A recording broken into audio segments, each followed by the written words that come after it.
Joyful Hippo's a happy hippo. Yay!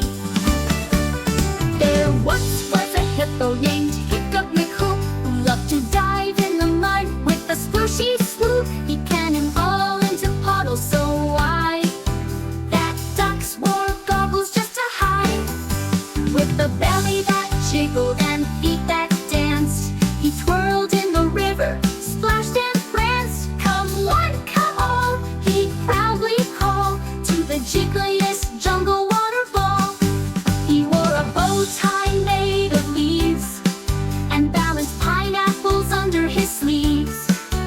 He'd wiggle his ears and hiccup a tune that echoed through the jungle all afternoon. Monkeys clapped from mango trees while parrots whistled in the breeze.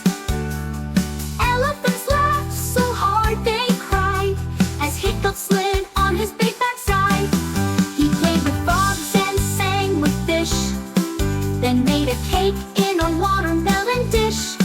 He'd blow out candles, then shout with cheer, "The splash party of the year!" When stars peeked out and skies turned blue, Hiccup yawned a big hoo-hoo-hoo, then sank in the river with a snore and a